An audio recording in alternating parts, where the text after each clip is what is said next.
Okay, so you want to know the value of your home on today's market. Maybe you want to sell, maybe you don't, and you're just interested to find how much your home might be worth today.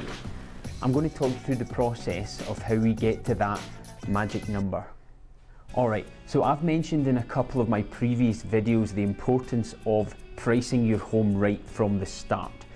And a couple of people reached out to me and asked, well, how do I know if my home is priced right from the start? So I thought I would shoot this quick video and just briefly walk you through the process as to how we get to, as I mentioned, that magic number. Now, we all know the importance of getting the home priced right from the start. If it's too high, chances are it's going to sit on the market for an extended period of time. Chances are it might expire and it might not sell, right? You go in too low, chances are you're going to leave some money on the table there. So that's the real importance of making sure that your home is priced right. And the first thing that we need to look at, the first point of call, is fair market value, okay? If we can distinguish what fair market value is for your property, that sets us up for putting it on at the right price. Now, it's really, really important to understand that as a realtor, I don't set fair market value for anything, right? It's the buyer and it's the seller. So that would be considered an educated buyer and an educated seller, what they are willing to agree on as a price for a particular product. That's fair market value, right? So the first thing that we have to do, and I'm sure you've heard of this before, it's called a CMA, a comparative market analysis. So let's say, for example, you own a two-story, 2,000 square foot single family home in Auburn Bay, right? First thing we have to do is we have to look at previous sales that are comparable to your property. So we want to go back 3 to 6 months. We want to look at, in Auburn Bay, homes of the same size, of the same style, what they've sold for, right? But then we have to dive a little bit deeper to make the CMA more effective, right?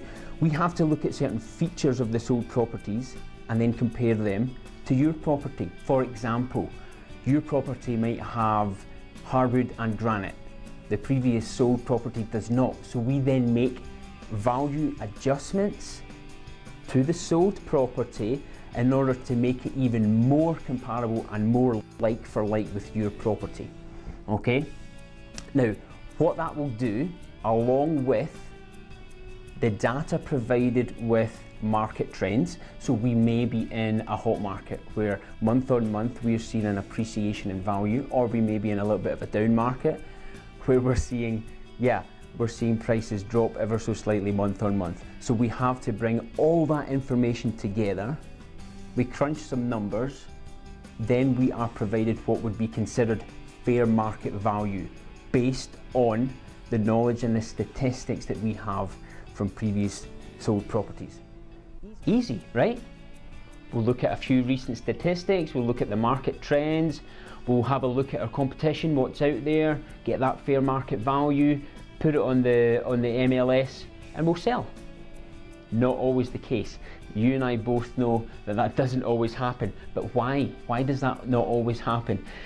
So agreeing between client and realtor on that list price can sometimes be a little bit challenging, especially because a transaction like this is flooded with emotions, particularly for a seller who has perhaps been in their home for 10 plus years. That perceived market value for them, that doesn't look quite right, that looks a little bit low.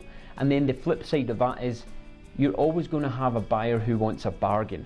So they're going to look at that price and go, well, actually that's a bit high for me. And you know, it's agreeing on that buy price, sell price, where the negotiation works for both parties. That's ideally what we're looking at. You know, so in essence, the process of getting that magic number, that price, is relatively straightforward, but in actual fact, it's very complicated and it can be at times very, very challenging. Therefore, that's why it's so important. It's absolutely vital that you work with a professional here when you are trying to get to that list price. Work with a realtor, okay? Don't try and figure that out by yourself. So if you have any questions or comments, or you would like more information on this whole process, please reach out. You can send me a message below, and my contact details are underneath the video. Thanks for watching.